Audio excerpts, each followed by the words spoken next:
اعوذ باللہ من الشیطان الرجیم بسم اللہ الرحمن الرحیم۔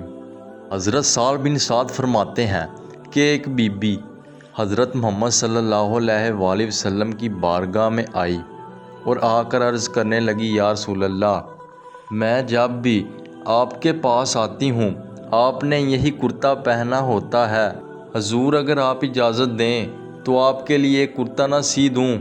تو حضور صلی اللہ علیہ وآلہ وسلم نے فرمایا، بنا لیں۔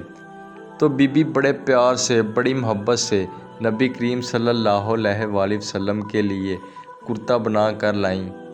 اس زمانے میں جس طرح کے نقش و نگار ہوا کرتے تھے اس بی بی نے اس کپڑے پر سجائے اور لا کر نبی کریم صلی اللہ علیہ وآلہ وسلم کے سامنے ایک تھال میں پیش کیے۔ حضور صلی اللہ علیہ وآلہ وسلم اس کی طرف دیکھ کر مسکرائے اور کہنے لگے، اب تمہارا دل کرتا ہوگا کہ میں اس کو پہن کر آؤں۔ حضور صلی اللہ علیہ وآلہ وسلم گئے اور اس کپڑے کو پہن کر آئے۔ اس خاتون کو اتنی خوشی ہوئی کہ اس کی آنکھوں میں آنسو آ گئے کہ میرا تحفہ مصطفیٰ نے قبول فرمایا ہے۔ بی بی بہت راضی ہوئی۔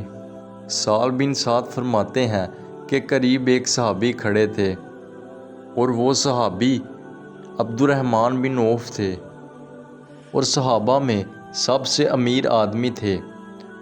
وہ پاس کھڑے تھے اور دیکھ رہے تھے۔